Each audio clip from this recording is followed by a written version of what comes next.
I think, to me, the magic of plein air painting is in the relationship between the artist and their environment. It's not so much about the painting itself, but about being present in the moment. Just detaching from the rest of the world and truly taking in a space for what it is. It gives you time to appreciate and reflect and time to breathe. It's too easy, especially in today's world, to get caught up in the bustle and forget the beauty, because it is beautiful, and painting in nature gives me the opportunity to remember that. Once you start painting outdoors, you start to see the world a little bit differently. Start noticing the nuances that you normally would overlook. Once you learn to appreciate a rock or a branch, suddenly everything is something worth admiring. And I think that's what makes it worth doing. Hi, I'm Alex Foltz, and we're at Northwest Access Television in Saint Albans, Vermont. And today we're going to do a little plein air painting. Plein air just means painting on location out in the open air, which has its benefits and it also has a few drawbacks. It's nice when you're painting realism to look at what you're painting with your own eyes instead of through a camera. But we're outside, the sun's going to change position. It gives you a much shorter window of time that you can paint in. So that's the challenge that we're dealing with today. We're also going to be doing an architectural painting. Typically, if I'm out painting plein air, I would do something, like a nature scene. But architectural paintings also have some benefits and drawbacks. The benefits are that you're working with rigid geometry, so it makes it a lot easier to get something that looks three-dimensional and really looks real and relatable. But because we're working with this rigid geometry, we're going to want sharp, straight lines. So the name of the game here is slow and steady, and hopefully we come up with something that looks pretty good. So just now we had a stubborn tube. Sometimes when these things sit for a long time, they crust up. It's really hard to open. If you ever have that issue with oil paint, something you can do that'll help is just set it inside of your paint thinner, let it soak for a couple of minutes, and when you pull it out, you should be able to just pop the top off, no problem. Usually when I work, I like to work with a limited palette of colors, and for me that means burnt umber, ultramarine blue, cadmium yellow light, and alizarin crimson, and of course a little bit of white. And there's a couple reasons for this. It can save you a lot of money on paint, but it also kind of helps teach you how to mix colors a little better. I've taught a lot of classes in the past, and when people who are starting out have a lot of colors to choose from, they're a lot less likely to learn to mix their own rather than just dip right into the color they have on their palette.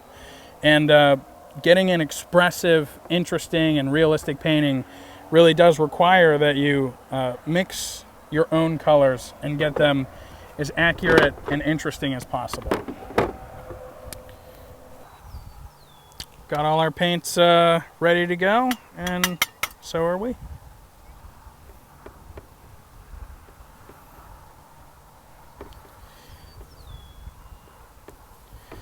So the first thing I do pretty much with any painting is tone the canvas a little bit. Just gives you some interesting colors to work on top of, and also helps kick back that bright white of the canvas so you can judge the colors you're putting on top of it a little better.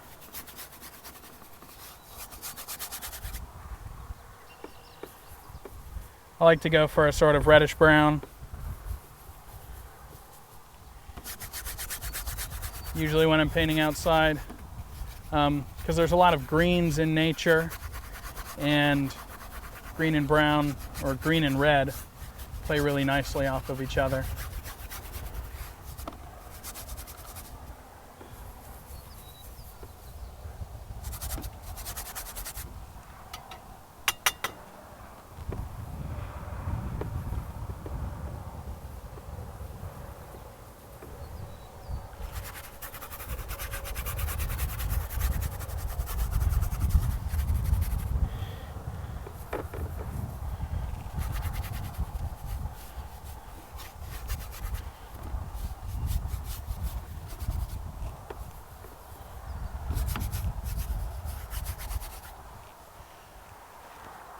Once I've got a nice even coat,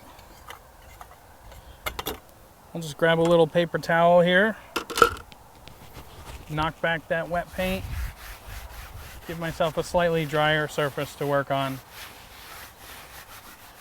Oil paints dry the slowest out of pretty much any paint you can work with, which lends itself really nicely to blending colors together, but also gives you a slicker surface to work on, which can be a bit of a learning curve.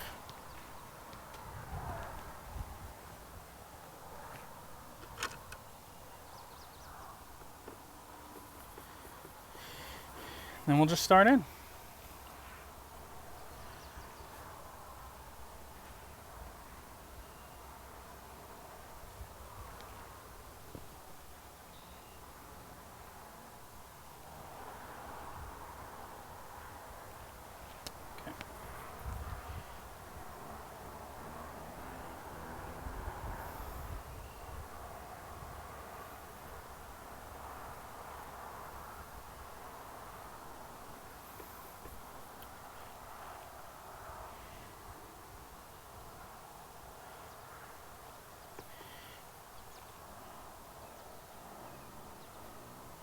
Painting architecture is really all about trying to get straight lines and accurate shapes.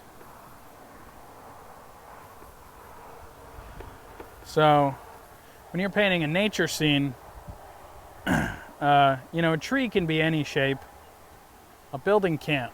So it's important to kind of take your time in this step and make sure that you're staying true to what you see.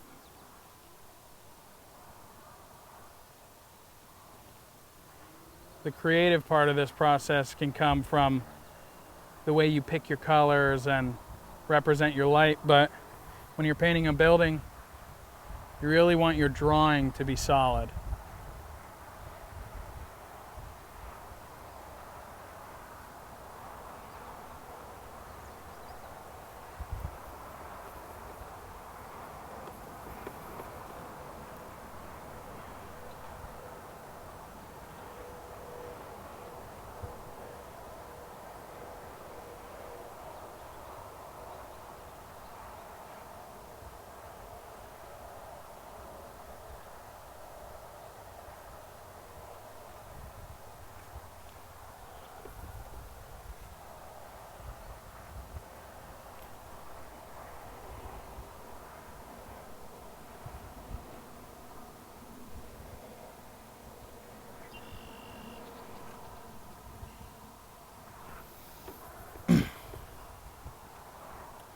Now this part of the process is called an underpainting. And really the idea of an underpainting is to just get an idea of all of your general shapes so that you don't have to think about it later. Later, really what I want to focus on is my light and my colors, and I don't want to have to worry about all of these basic building blocks like the shapes of the building.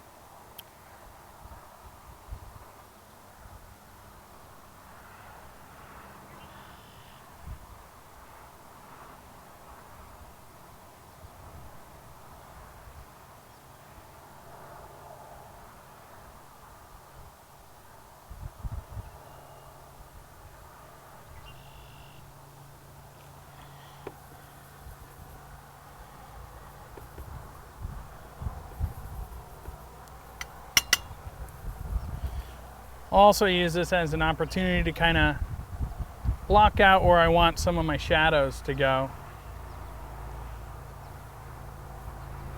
Typically in the shadows you'll see less fine detail. So if you can leave like a mental note for yourself in the beginning of where those shadows are, you can save yourself a lot of time by picking and choosing what to focus on. And out here, plein air painting, you really are limited on how much time you have to actually get something workable. And one of the things you can do is take these paintings back to the studio afterwards and refine them as much as you want. But when you're out on location, it's important to make sure that you're getting your colors and your lights and darks right where you want them to be. Because a photograph is not going to get that information as well as your eyeball will.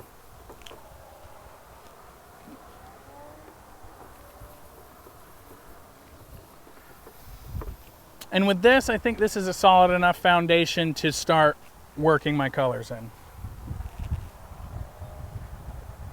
So we'll go to it.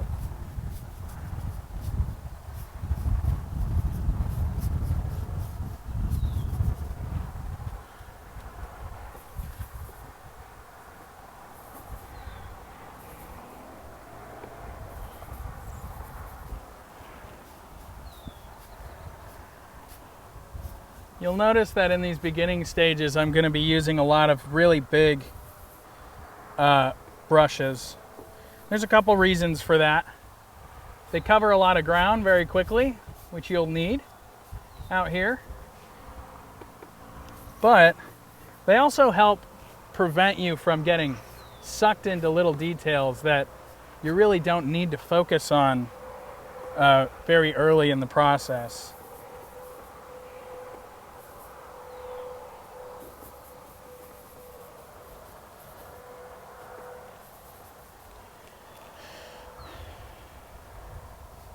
I really like these clouds that I'm seeing right now, and I know they're not going to last very long, so I want to try to get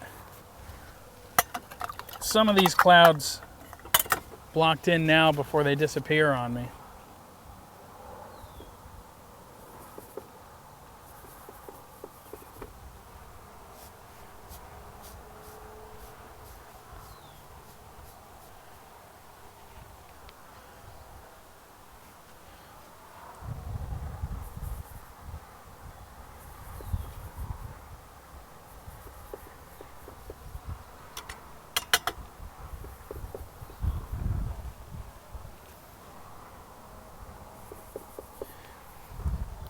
And remember when you're painting as well that really the big picture is the most important part. You can throw tons of attention into all the little details, but if your big picture is not right, then the painting is never going to quite turn out. And a good way to make sure that your big picture looks good is to step away from it every once in a while and look at it from a distance. Helps pull you out of those little details and see kind of if you've got the overall vibe.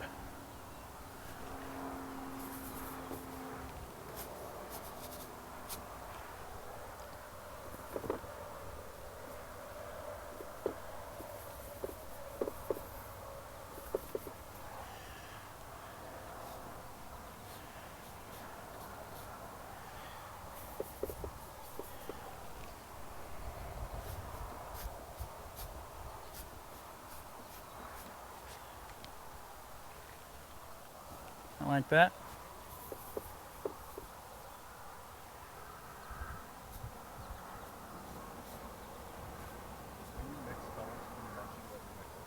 Sure. So I know that these clouds are going to be the brightest, closest to white color in my painting, but pure white's not particularly interesting. So when I'm painting these clouds, I'm adding just a touch of yellow and a little bit of alizarin crimson just to give it some mood.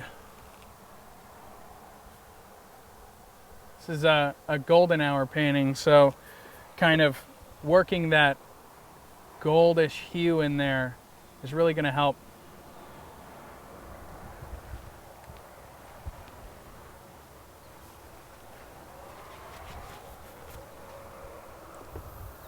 Now I'm going to start moving on to those distant trees in the background there. Now you can always paint them exactly how you see them, But I want this painting to have a little depth to it. So I'm actually going to make them lighter and bluer than they look. That will kind of help push it back into the distance and make that building really come forward. And for that, I'm just starting with my sky color that I've mixed and adding blue, brown, and just a tiny little hint of yellow.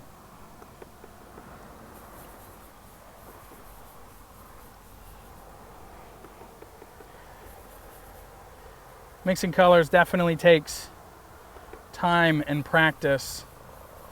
And when you first start out, you really should be checking your colors against what you're actually seeing.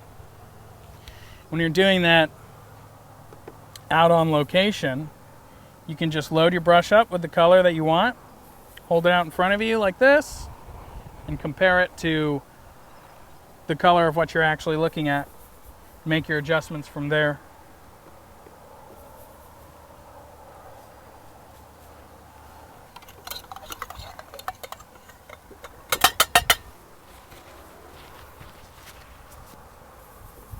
All right. And again, you might notice that the trees I'm putting in here are a lot lighter than what we're actually seeing. But once the building goes in, you'll see how it kind of plays into the depth of the whole piece.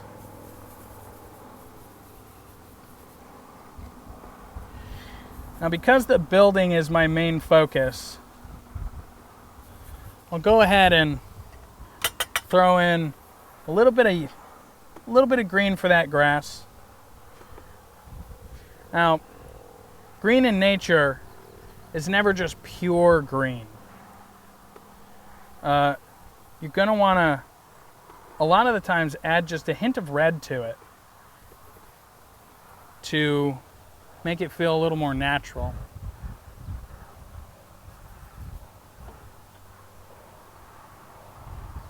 So we can see in context it looks green, but on its own it's kind of leaning towards an orange color.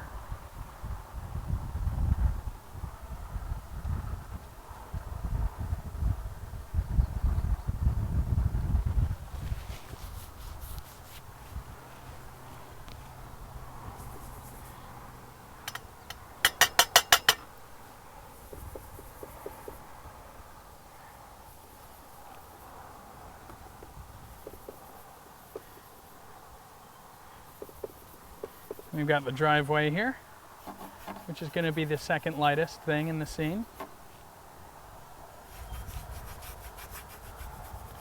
So I've come back to my cloud color and just added a little bit of blue and a little red to it.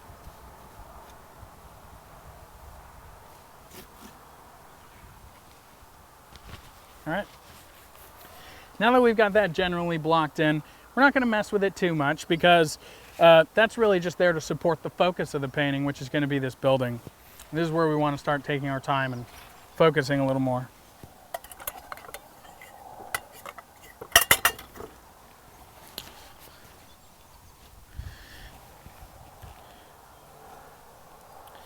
Now, if you're a watercolor painter, or maybe even an acrylic painter, a lot of people might start with their lighter colors and then work their darks in afterwards. But when you're working with oils, you really want to start with your dark colors first. It kind of helps you form a picture faster, but it's also just much easier in oils to paint a lighter color over a darker color without it getting muddy and gross.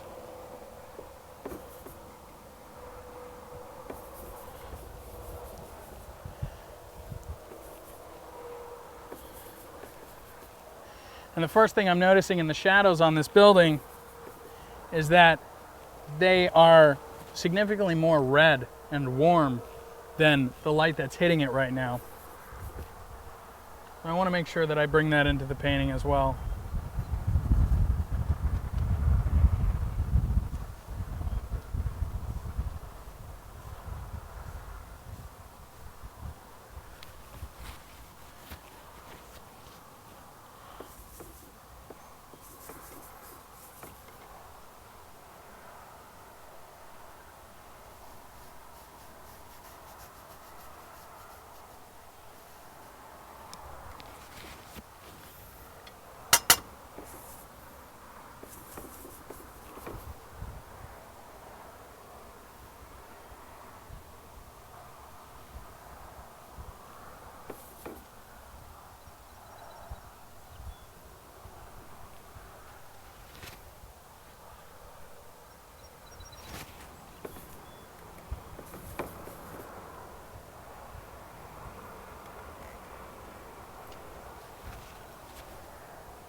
These windows are also nice and dark, so they'll go in now too.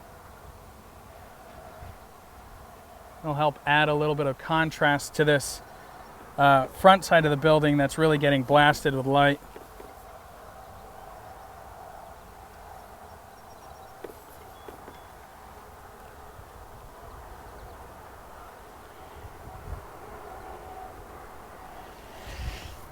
And again, in the beginning, I'm really focusing on the bigger general shapes. So all the details, like the framing of the windows and the posts under the roof on the far side, are things that I'm just not focusing on just yet. Looking for that big picture first.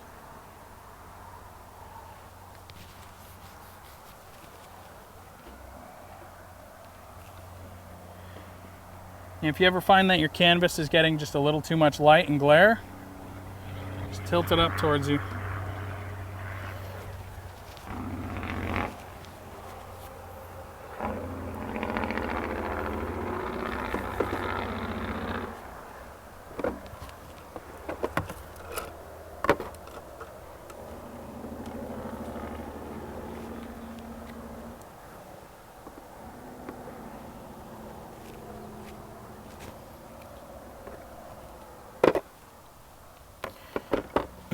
One of the things I really want to accentuate in this painting is that green siding that's facing us. Because most of the building is sort of this reddish brown color. The green is going to play really nicely with those. So as sort of a creative choice, I'm going to punch that green up just a little bit. It'll help make it stand forward.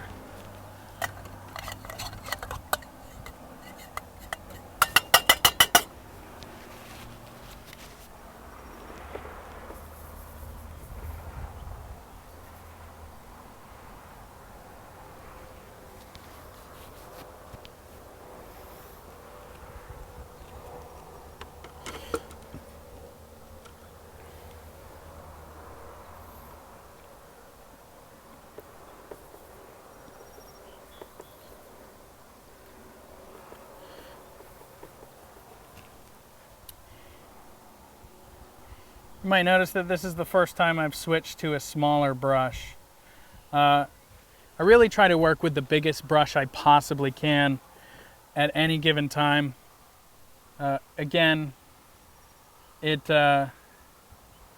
helps keep me away from getting into details too early. But it's really just going to push this painting along faster and cover more ground.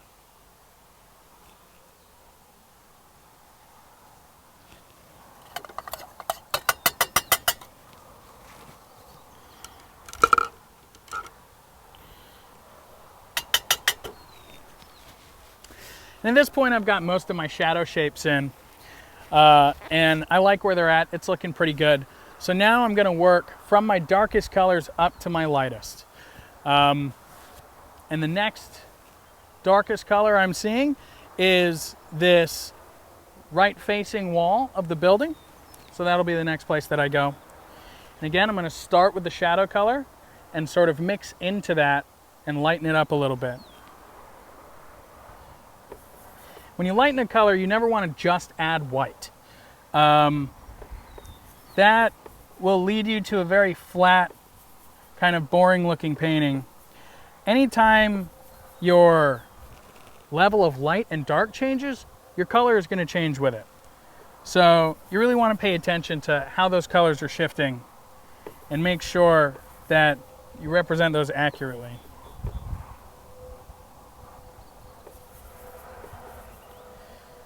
The shadow side of the building is a little cooler, so I'll make sure to add plenty of red and blue to it to keep it nice and cool.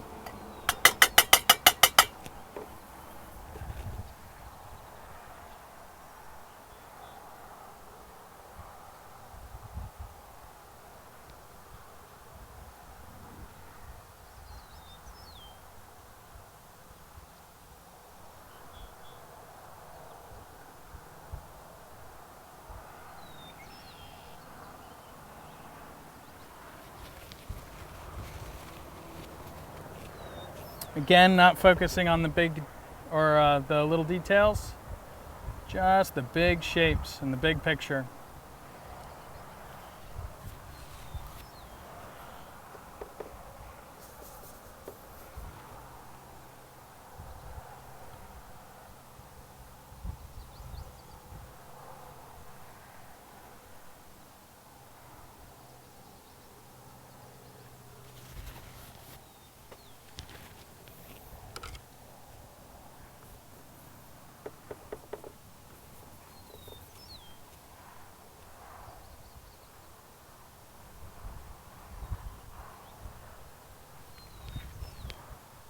Step back, see him from a distance.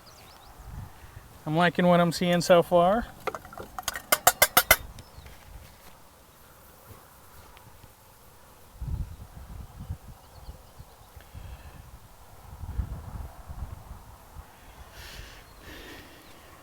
Every painting has a tendency to sort of go through this ugly phase, and it's really hard to tell if you have a successful painting until all of your canvas has at least a general idea of the colors that you're looking for.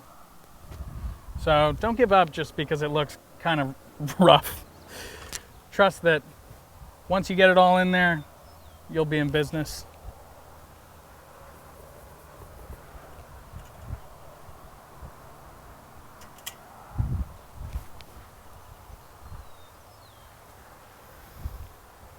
Okay.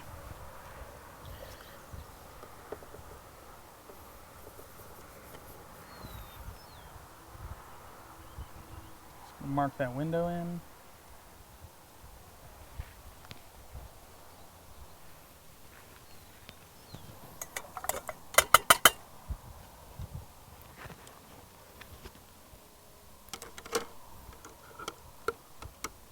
All right.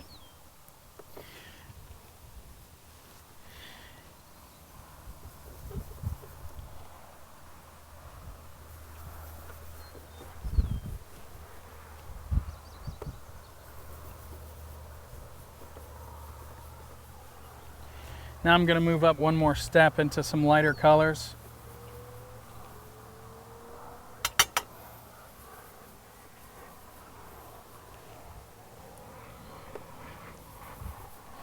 Color of this roof is a little tricky because it's very gray, and it's tempting to change that color and make it more saturated. But we don't want to push it too far and start competing with the blue of the sky.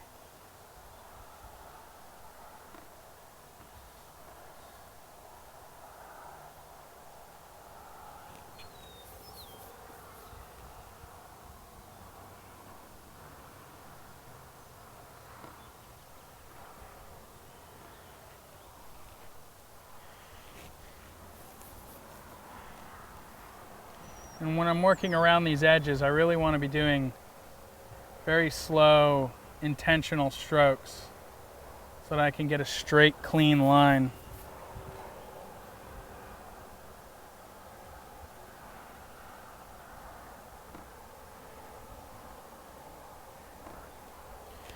The straighter and sharper your line on a building is, the more it's going to convince the viewer that they're looking at a building.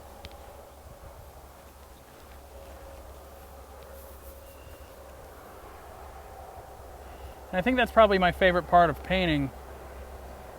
So really what you're doing is kind of tricking people's eyes into seeing something that's not there.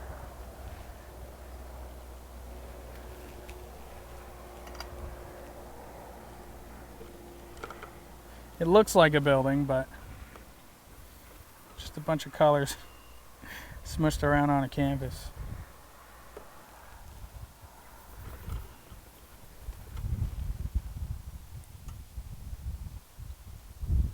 Yeah, that's good.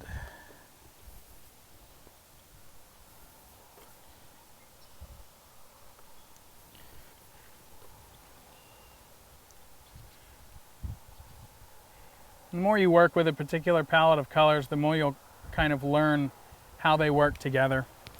Alizarin Crimson, which is the red that I'm using, it's transparent. So laying it on by itself doesn't always work great, but it's a very powerful mixing color. Just a little tiny bit can really change the color you're working with drastically.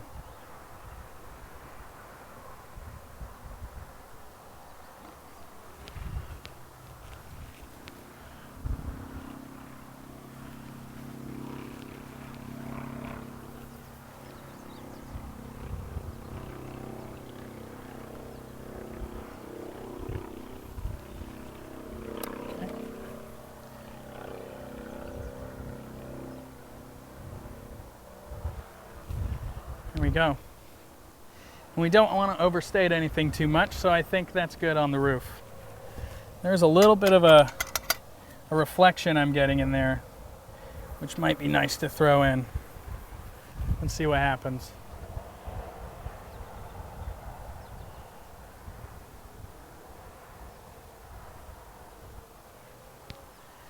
All right, I like that.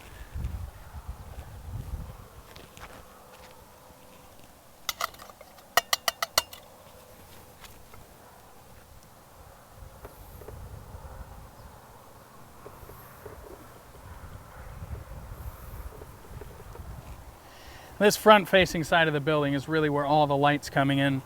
And to accentuate that, I'm going to make sure that I bring it to the top of the value range. I'll try to retain vibrant color, but I do want to start adding a lot of white to make it feel like sunlight.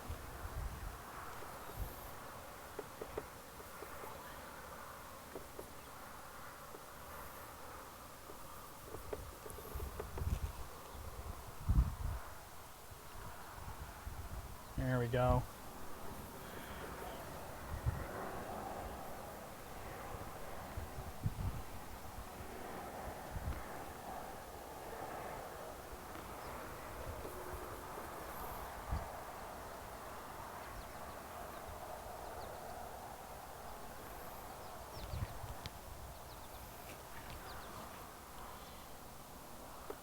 Might tone that back with just a little more blue, so it doesn't get lost in our grass down there.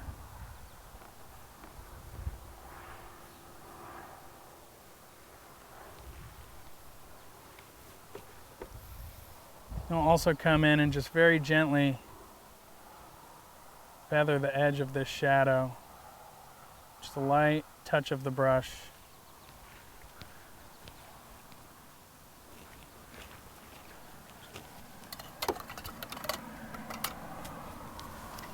And there's a nice little bush in there that I think I'll get as well.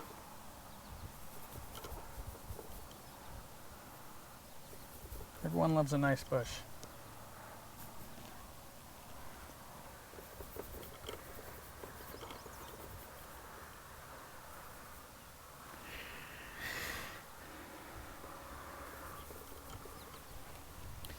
And this might be something we see in our later paintings, but trees, even the brighter side that's getting full sunlight, are a lot darker than you think they would be. If you paint them too bright, they'll just get totally lost and they won't read as a tree. So even though this color is darker than all the rest of the colors we're seeing there, that will be the area of the tree where the sunlight is hitting.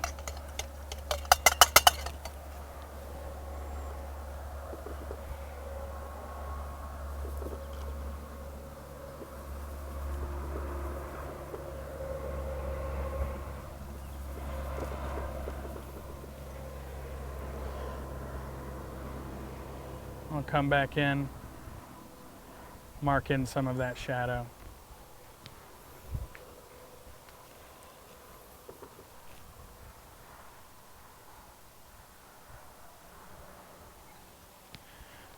Don't want to overdo it, so let's just leave it there.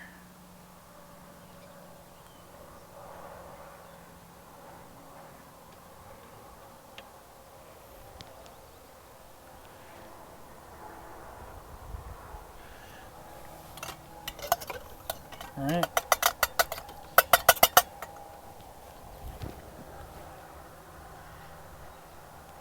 Now we can finally start focusing on the front face of this building.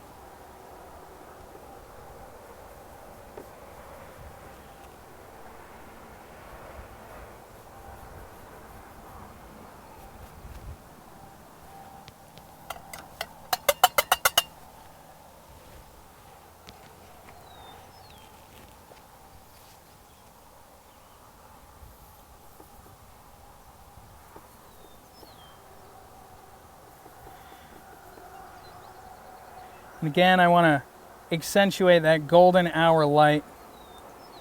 So on the front side of this building, I'm going to make sure I'm giving it plenty of yellow and a touch of red.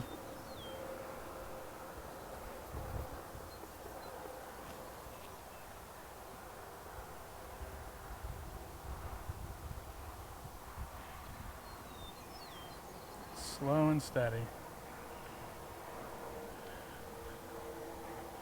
Probably too much yellow, so we'll add just a little bit more red in there.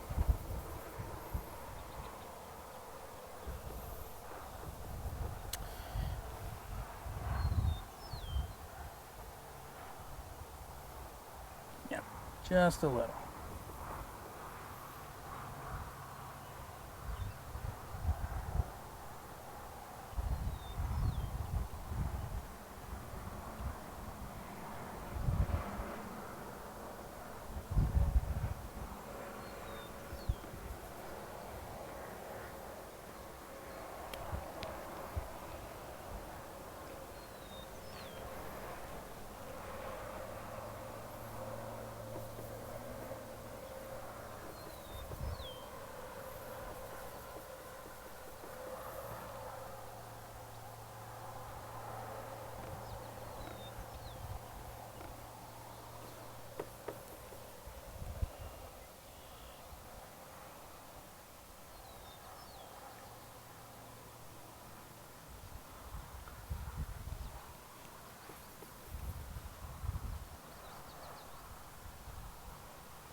Okay.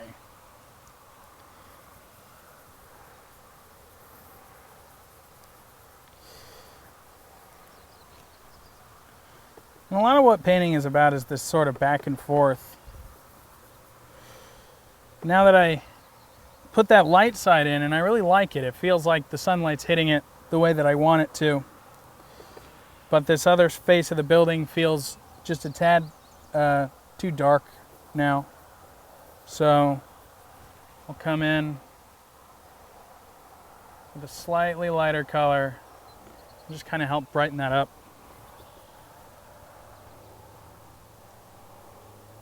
So it doesn't get lost in all of our shadows.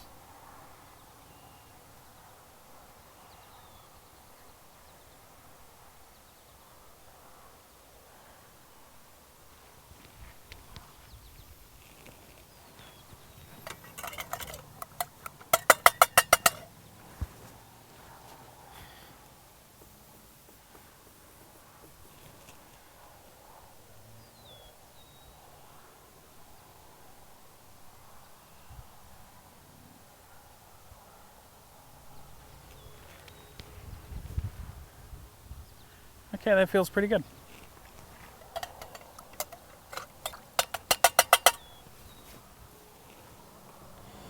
Now we can start getting into the more fun stuff, which is detail work. And really with the details, you kind of just want to get what you can in the time that you have. Never have a lot of time when you're plein air painting, so pick and choose wisely what you want to focus on. But because this is all about that building, I want to make sure to get those posts in the front and the frames of those windows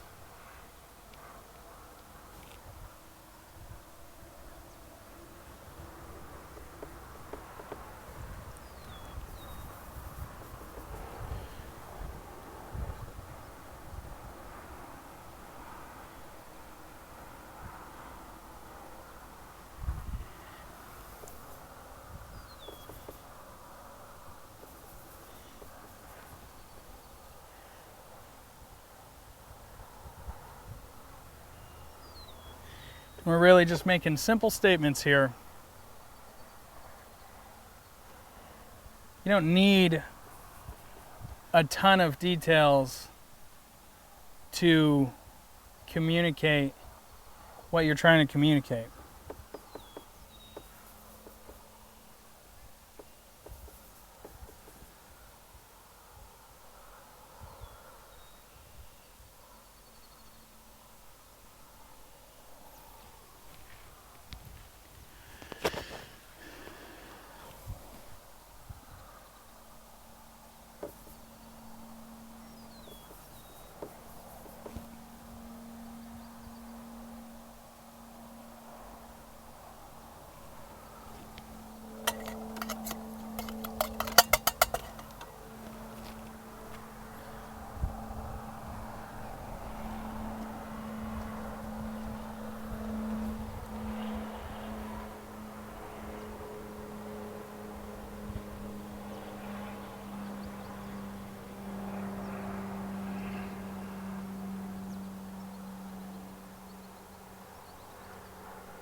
Okay?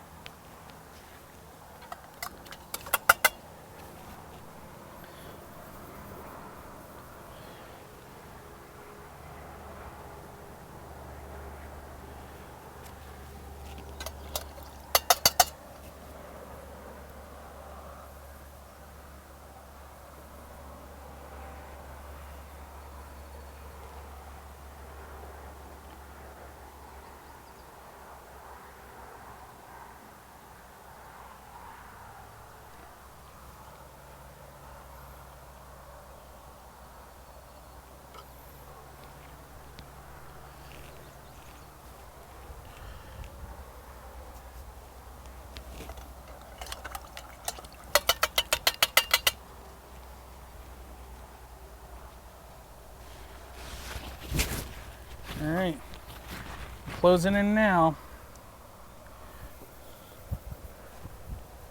Almost there. Now we just need to get some of the finer details around these windows.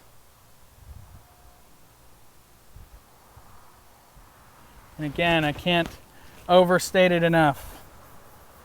When you're working with architectural paintings, you want those straight lines.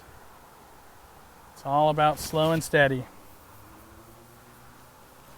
12, 13 minutes, so don't go sparing on the details.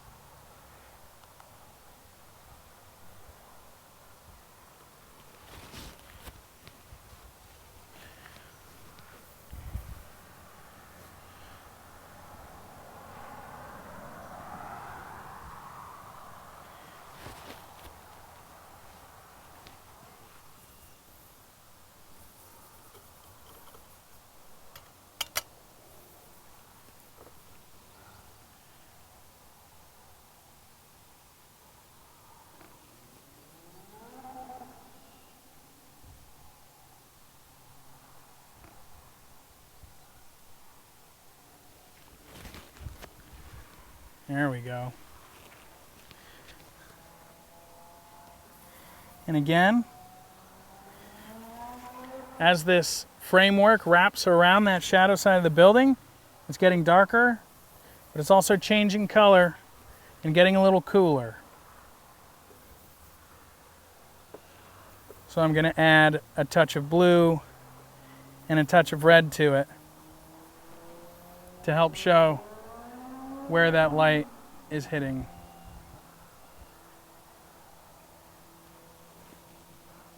All right, I think it could go a little bluer than that.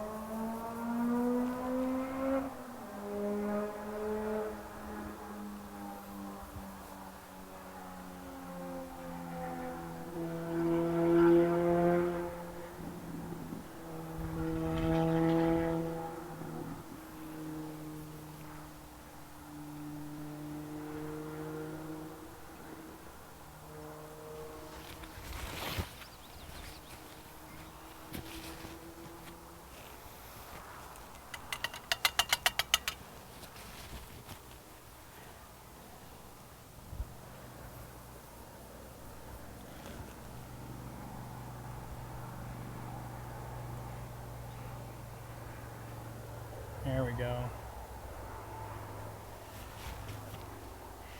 And just to add a little bit of visual interest to this front side, we've got this nice sort of alternating wood colors here.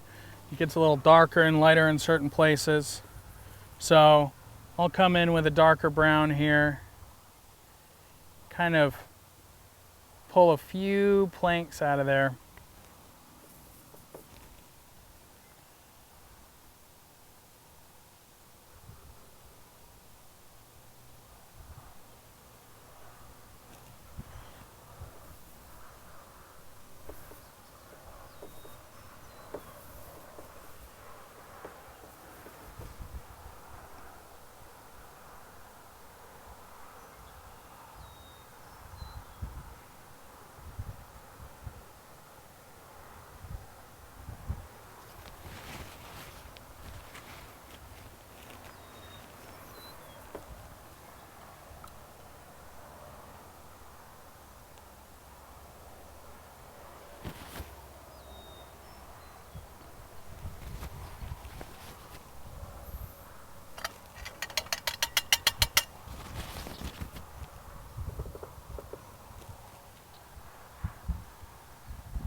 And again, just to add a little more visual interest here,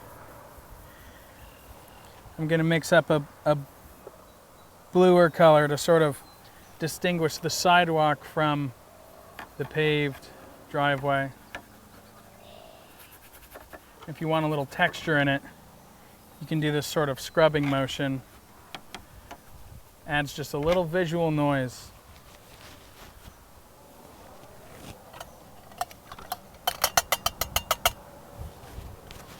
And while we're at it, let's get a couple of these bushes out front.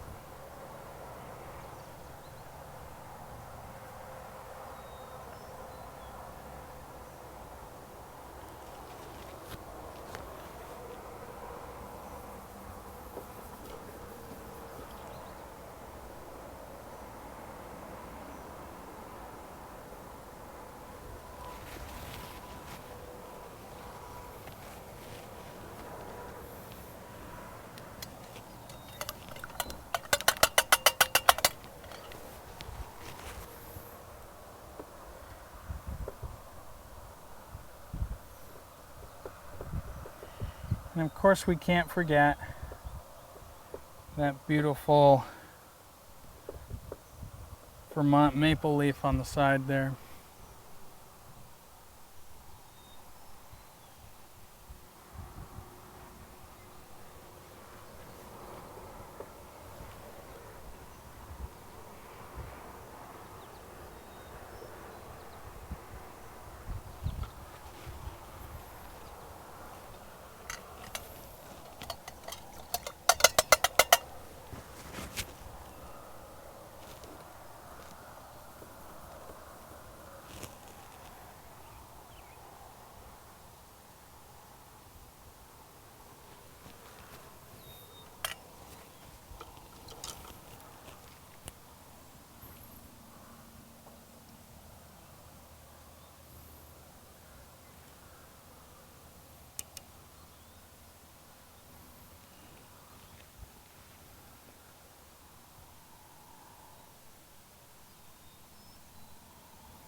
It's only at the end of the painting, really, where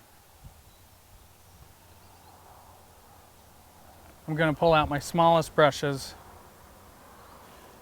to get the smallest details in.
Guess I'm a little late to the game on this, but you might have noticed that there is no black in this color palette. There's a reason for that. With this color palette, you can mix a really nice black with a little bit of that alizarin crimson and some of that ultramarine blue. And the benefit to mixing your black that way is that when you add other colors to it, it won't turn into a muddy gray.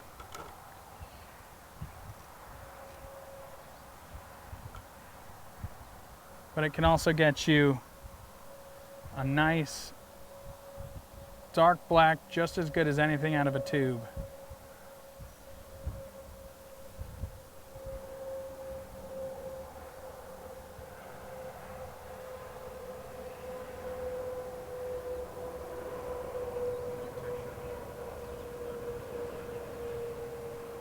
Yeah.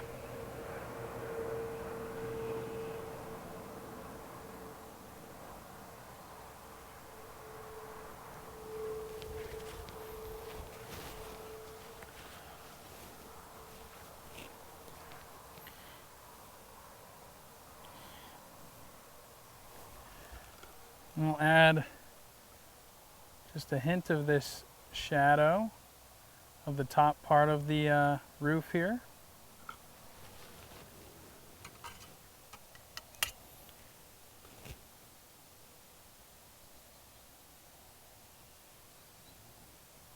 Don't want to overdo it.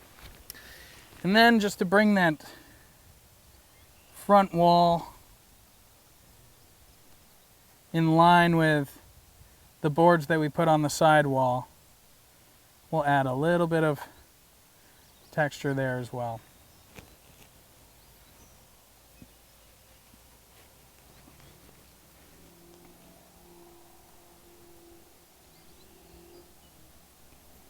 When you're doing stuff like this, you really don't want to overstate it, because then you'll start competing with all those shadow shapes and end up with something that is potentially confusing to look at, which we want to avoid if we can. So I'm going to make sure not to make this too dark.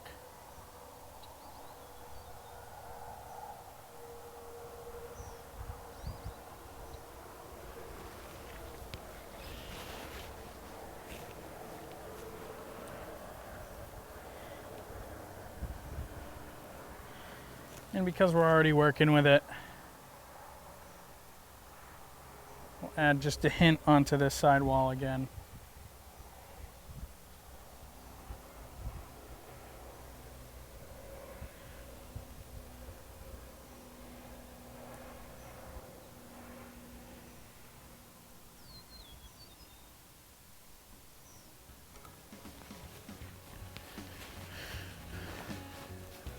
All right.